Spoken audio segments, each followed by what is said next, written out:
My initial impressions of the Acolyte may contain some spoilers. There's only 2 episodes available right now, so if you are worried about it, I would skip it for now. Um, so going into the show, all I really knew about it is that people were a little anxious about how good it was going to be based on the trailer. Um, I was kind of excited to see Carrie Ann Moss in it, and a little disappointed at how short-lived her character is. I hope that she's at least brought back in some flashbacks. Sorry, I've already spoiled it. But this is like just kind of the opening scene. So going into the show, the other thing that I was looking forward to was Venestra's light whip, which we just haven't seen very much. Like I don't know that it's ever been in a movie or a show yet. The Night Sisters, the Witches of Dathomir, use light whips, and we see them a little bit. We'll saw them a little bit in Star Wars Galaxies. They're included a lot in the expanded universe, but there's not that many depictions of them. There might be, I don't know. But I was a little disappointed not to see that in episode 1, but maybe it's going to come out in episode 2. That's going to be great. Venestra is a Mary Ellen, which like we see in SWOTOR, Star Wars Knights of the Old Republic, the MMO. They're it's kind of nice to see them kind of represented on the screen. There's some really interesting races in the expanded universe, and I like seeing a bit more of them in the mainline shows. So the it's hard to say the main character without spoilers, but spoilers. The main character is twin sisters. One is named Osha, and one is named May.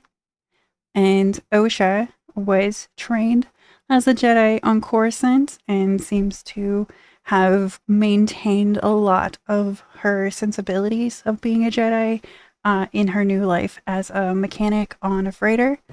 And May was presumed to be dead for a long time and seems to have been trained by a dark side force user. It's unclear.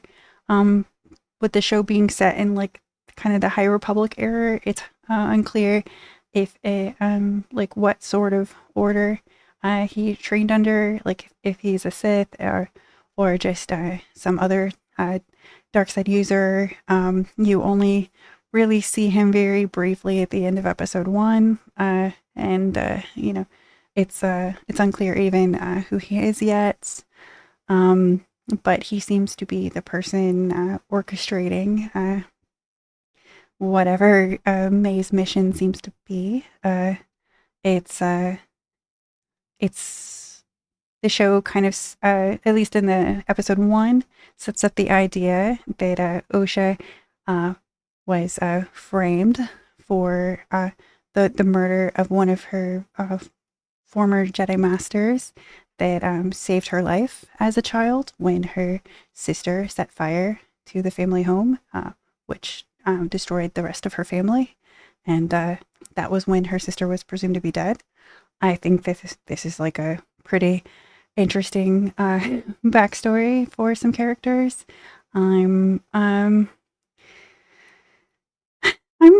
cautiously optimistic for the show. I like most people was a little put off by the trailer because I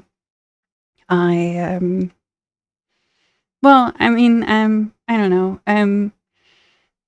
I I liked it so far, but I'm really interested to see how it goes. Like The Mandalorian started off really strong in the first season, and then it kind of floundered a little after that. So, it just seemed like it was more of a vehicle for spin-offs than trying to be a show anymore.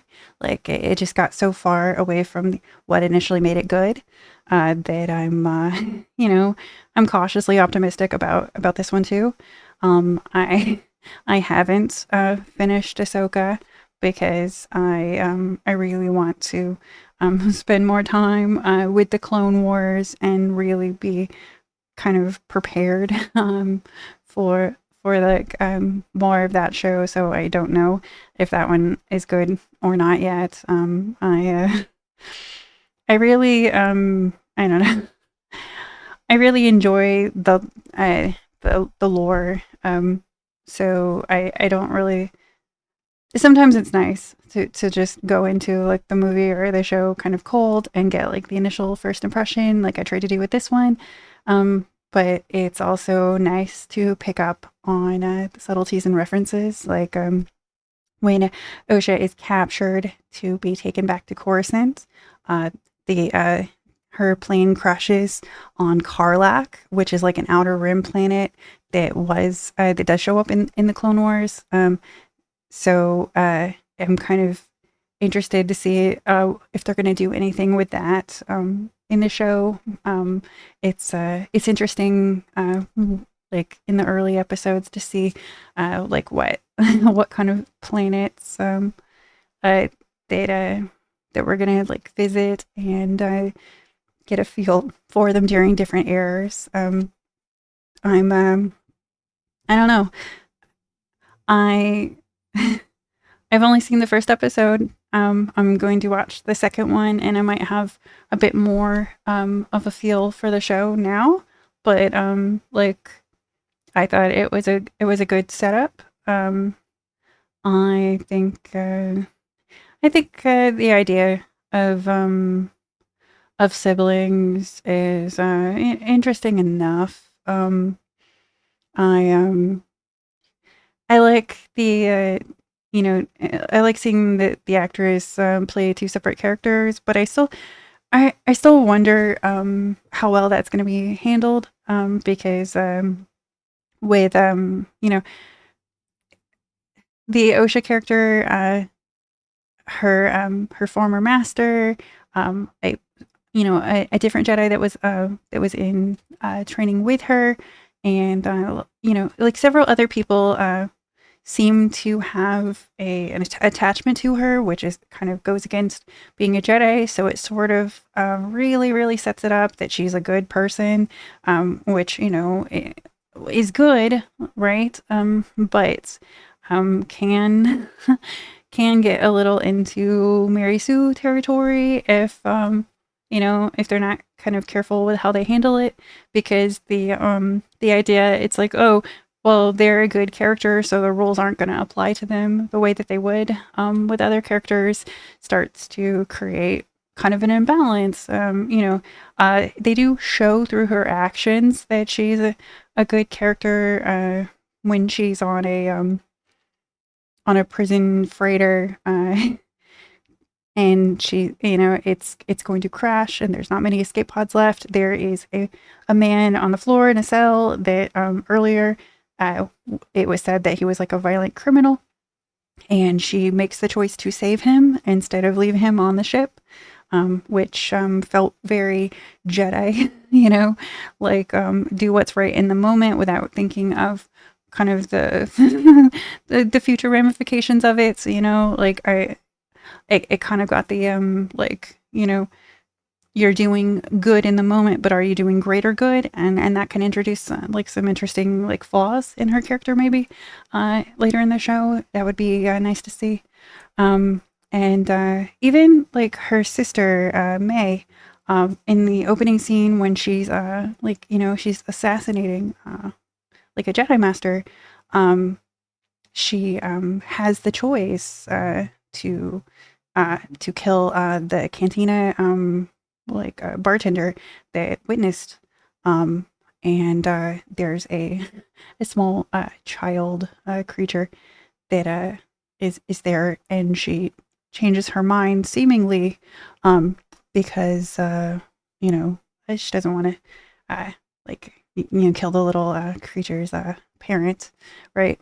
But it's also possible that she wanted to falsely identify her sister, and because he is an eyewitness later, responsible for naming Osha as the person responsible for Carrie Ann Moss's character's death. So it's hard to say if that was her being conflicted, like not being fully dark side, because that can create some room for character growth or a possible redemption arc or something, and that could be interesting. I don't know. I'm curious to see how it plays out. There was some cool moments in the show. I always like to see some interesting Star Wars tech and hope that it doesn't get just turned into, merchandise. But there were some droids on the ship folded up into chairs, and that seems more practical than having little Roombas running around like freely on a ship. It was kind of interesting. I wonder if that's going to come back in some way. In the restaurant, in the opening sequence, there was this giant water wheel kind of thing in the background that was being used to dry noodles for it was kind of like a noodle shop. I just thought that was like a really cool set piece. When they're on the initial planet, it felt a little theme parky. It felt like more generic fantasy than any particular place. Something kind of cool about the Star Wars universe is there's vernacular architecture. So on Sherwood, not Sherwood, Sherwood's their language. Oh no, Kashyyyk. On Kashyyyk, you're gonna see more huts and primitive.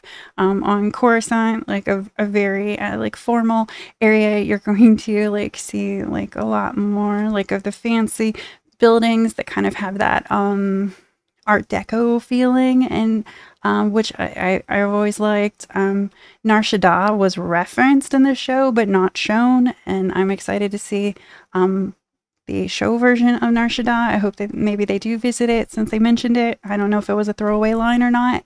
Nar Shaddaa was pretty cool in SWTOR, but I would really like to see it, see that or Mashak. What's the other one? I don't know. It would be cool to see something like that in a show. Nar Shaddaa is kind of a Las Vegas area in Star Wars, kind of like a hut space.